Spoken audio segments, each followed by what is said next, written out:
Hello. Hello. I've been working on a move. What? Aww. Again. Do it with the outro card. It's called the Knuckle Spin. I will show you how to do it. Please. Right. Now this move is much easier to learn with a box. Box. Because otherwise you'll drop stuff everywhere before you even get started. Okay, so the grip is 3 fingers on the top like this. It's just like Dan and Dave's deck twirl, if you know that. It's the exact same Tumbles motions. over. Yeah. And then, so for doing the spin, you spin between this knuckle on your middle finger, like it's in a dealer's grip, with just the knuckle underneath. So that's the bottom pivot point. And then the top pivot point is your top knuckle on your thumb. So you have it in this position here. Oh, on your thumb. Yeah, and then Okay. some people have been saying like they want to do it with their index finger, but I always do it with my thumb. So I push my thumb in, and then I've got the deck held like this. Yeah, just like that. Goodness. And that's the pivot point. And then all you do is kick it in with your middle finger. Yeah, that's the movement. Takes a bit of practice to get the balance right, because that's what the really important part is. Gotcha. But you did it just from here and then just Yeah. like Yeah, so once you get this down, what you got to do is, so I hold it like this, then I just move my thumb up into position, then I go for the kick. Yeah. And then to get the turnover, it's basically the same thing, but as you do the kick, you twist your hands over like that. Oh, cool. So the top hand becomes the bottom hand, and the bottom hand becomes the top hand, and that lets you do it like on an angle.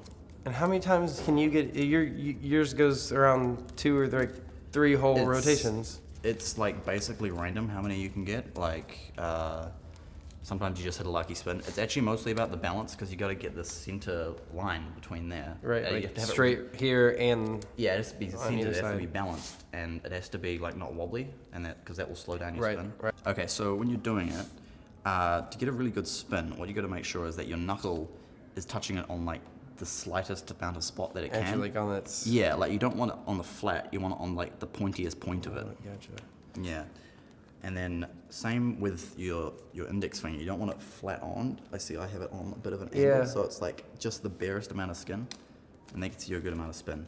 And when you do the spin, like release your hands so that you can, or like I always tuck in this hand like almost like a fist. But with my bottom hands, I just like splay them out. It's a bit easier to learn with it, with the balance like up top. Oh, straight knot. Yeah. Like just get the balance right first, and then just try the spin. Oh, start here and then just. Yeah. Yeah. There you go.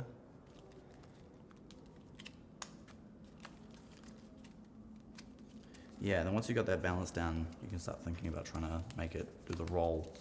Yeah, but yeah, for sure. It's just knowing exactly where Yeah, it's your fingers need to end up. Yeah, and the balance is very important when you're not doing it in the box, because the middle cards have to be balanced. It's not like they're all stuck together like in the box. Right. And if they're not, it all sort of slops out. Yeah, that's dope. Yeah, and so what you do is, by using these fingers, it helps you set up the positioning and the balance correctly before you try the spin. Gotcha. And do you kind of come up here and kick, or are you? Yeah. You were mentioning Dan. I just let these fingers go, and I do the kick with my middle finger. So it's all sort of, but you all do it sort of as just one motion. Gotcha. Eventually. Yeah.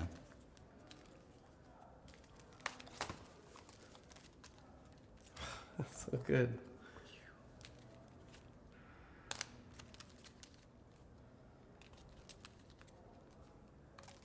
Another cool thing, just while we're here, with the knuckle spin, you can do sort of deck twirls like this. So you just have the index finger like that, and you just hold it a little bit out, and you just twirl it around, Oh, you can.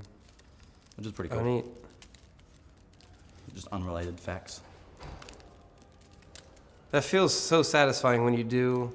When you Because get it, after it gets started, you just wait for it. yeah, So yeah. all you got to do is get it in position, and you just got to hold it there and balance it.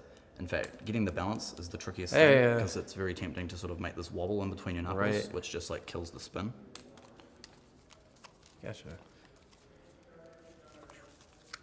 Yeah, actually, when I'm doing I'm gonna the be underhand, I have Addicted to it. doing that. Now I think about it, when I'm doing this one, I've got it almost like in position before I do the kick. So I sort of do it as one motion, but I really kick here. So I already have it flipped over to the other side Gotcha. before I even try the kick.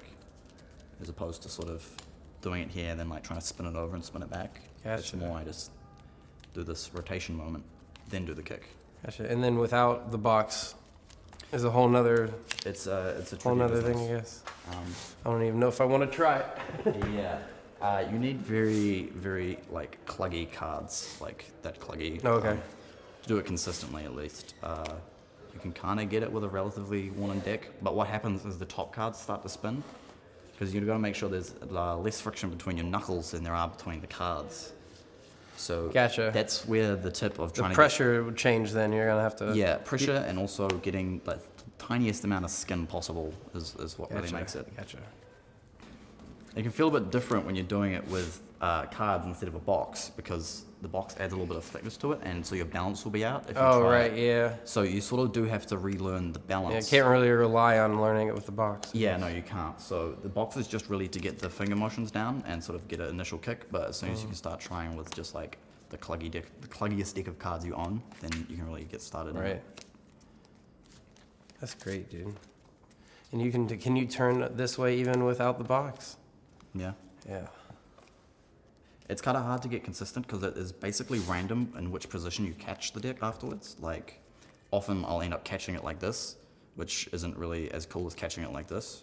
If that happens, I just do like. And did that all come about from, like you were saying, from the Bucks? Little Yeah. Topple. That is where it came from completely. I was just like playing around with it, and I was like, man, it'd be hilarious if you could do this. And I just like did it, and like the first 50 times it failed, but then eventually I got it. Oh, right on. I've actually sort of been working on completely unrelated sort of deck spin, but without the top knuckle, so it's just like that, but it's still like balanced on your finger. Oh, wow. Um, Yeah, that opens a lot of doors. That's cool. yeah, and so if you want to add more flair, you can out jog a card at the back quite easily and just get a bit of extra like Oh, that's in it. It's really good to do in like a two-handed cut, like get into it. And that's then just, like, fantastic. pop it on out. Yeah. Helps show the spin. It's much more obvious what's happening. Yeah, and you can also have like multiple cards and try like helicopter things. Like, yeah, and stuff. Oh, wow. But that's a bit trickier to get into. And I find the back card works really well, particularly at speed, because you still have the opportunity. You can still got the grip and square everything up on this end. If you have Starting with it in the back. yeah, but if you have a card at the front, you can't put your index finger there, so you sort of just have to. You gotta rely. You just gotta hope everything stays in position, which is like lucky and not always effective. Man, that's unreal. It's a good time. But as I said before, 100% required, a very, very cluggy deck. Don't think you can just open a deck of cards and do this one. This is like prism level clugginess required. Get it.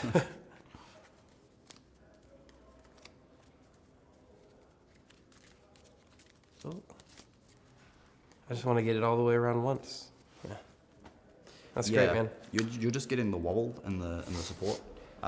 Getting that out just takes practice. Gotcha. And So on my thumb, you're saying literally like the left or right edge, just like where it works good for my left edge thumb because I got like quite a pointy thumb. Yeah. But really, I feel like it's because I haven't actually seen anyone else pull this move off, so I can't really say how other people do Right. it. But I think literally just finding the spikiest, tiniest bit of skin possible is like your best bet. A lot of people, have I shown it to, try and do it with their index finger, like if they're just doing it like this. I got no idea if that could work or not, but play around with it if the thumb isn't working out for you. I like them. I like that you can turn that Yeah. way. That allows you to do that. Yeah, it's pretty cool. It's sort of just a nice like finisher. That's really good. Really great.